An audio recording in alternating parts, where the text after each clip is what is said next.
part of my job as a farmer is to figure out how to coexist with the wildlife. And I really don't like shooting and trapping and killing various animals that I think we ought to share the road. So what I've done is I have llamas and alpacas in almost every one of my pastures. And during lambing season, when I know lambing is about to start, I bring everybody in at night and I count heads. Make sure everybody's in and somebody's not having a baby off at the end of the pasture that I can't see. And I bring them into smaller areas right next to the barn. I have been able to really stop, knock on wood, all predation. The llamas are super. They're just, if you've ever seen them in action, they're incredible. Coyote might be trotting along the other side of the fence line, but it won't come in. Proper stewardship of livestock is everything to me, whether you have dogs or chickens. You need to understand how to keep them safe. So there's a whole toolkit of non-lethal methods that include technology, but also animal husbandry techniques to reduce conflicts with livestock. And some of these are actually ones that we have known for centuries are effective, like livestock guard dogs, llamas and alpacas that originally came from South America, practices like flattery that were used historically in Italy and other European countries for wolf hunting that we're now using to actually reduce conflicts with wolves. So some of these tools are old tools that we're bringing back and we're testing and seeing how and when they're most effective. But then there are also new tools like fox lights that comes out of Australia, East Shepherd collars, whole new devices that we're bringing to the table to just build up this toolbox and show that there are many effective non-lethal ways of deterring conflicts between livestock and predators. My name is Liz Shaw, and I'm owner of Morsebrook Farm in Westminster, Vermont. We're a 207-acre, primarily livestock, primarily sheep farm. And we use livestock guardian dogs to protect our sheep against coyotes and other predators. I sort of connected with other farmers who had experience. I talked to a lot of people about Maremas versus Great Pyrs. They have slightly different characteristics, and everything is a generalization, but Great Pyrs tend to perimeter patrol, and they tend to be roamers a little bit more than Maremas. Maremas tend to guard their sheep or be closer to their sheep and stay closer to their sheep.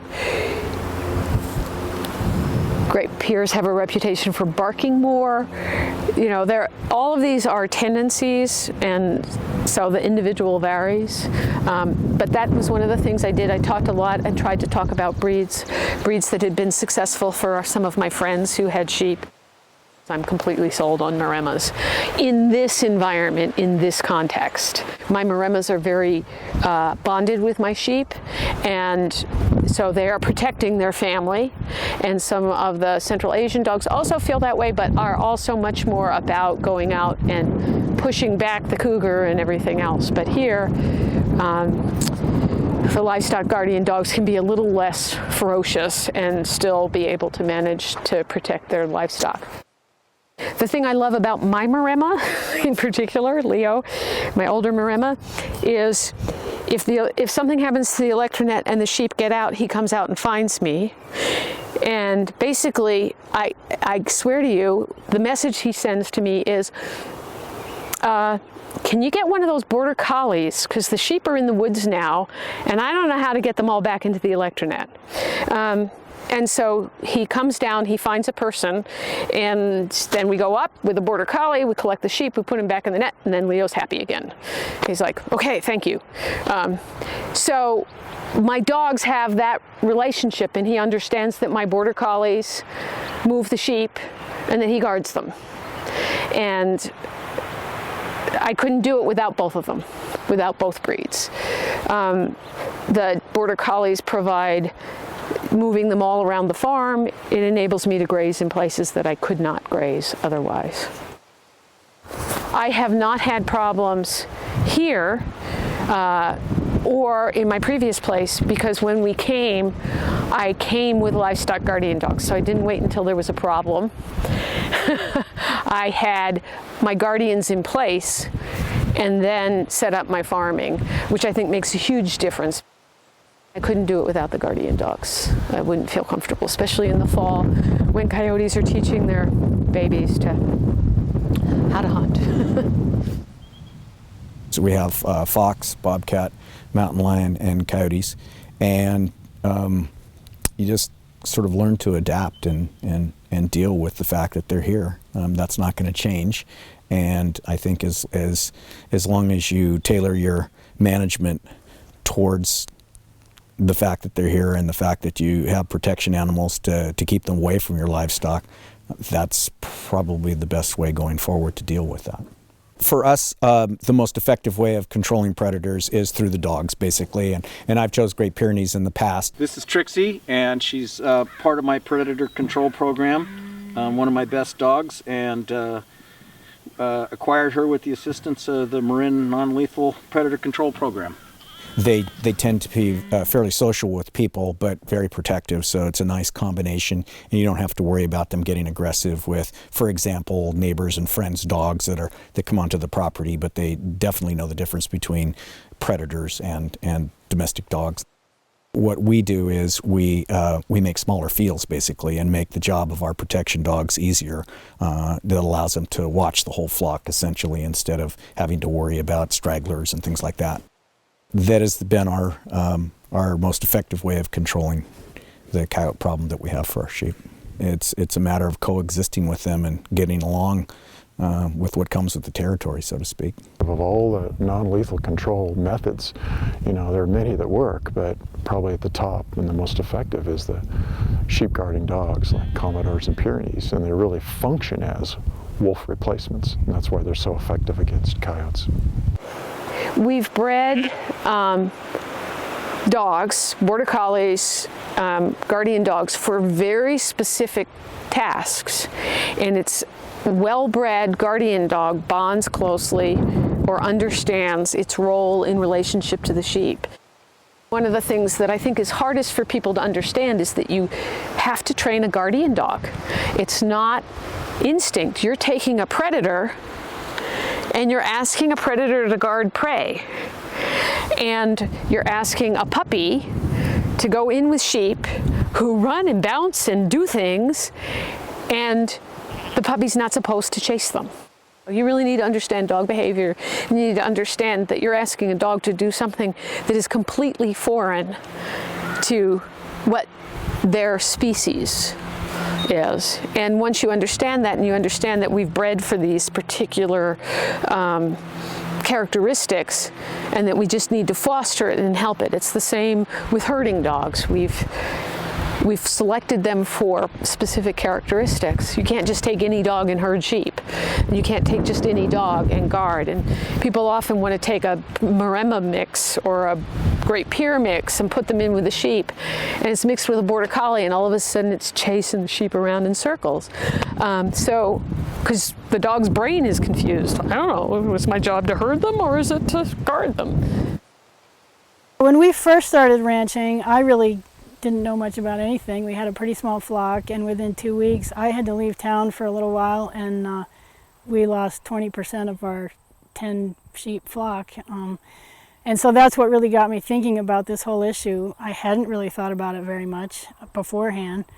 And at first we did what the neighbors told us to do, which is to call up Wildlife Services, and a guy came and he shot one coyote and he snared another one. And it really wasn't until that I began to think in detail about this.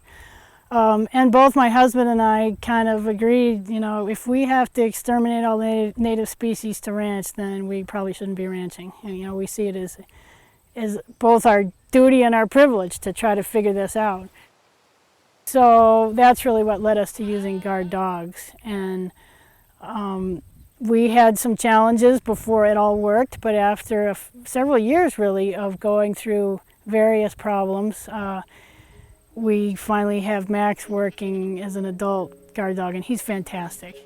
There was one season a few years ago when I was restarting a flock, and there were 3 things that happened that year. One was I went out in the morning to check the ewes because they then go in the barn during lambing season, and I could see through a crack in the back of the barn that Max was body blocking this ewe and wouldn't let her out of the barn.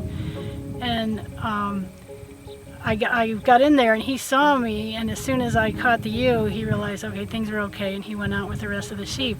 But the ewe was in trouble. She had a lamb part way out, and there was no way she was going to get that lamb without help, and Max seemed to understand that.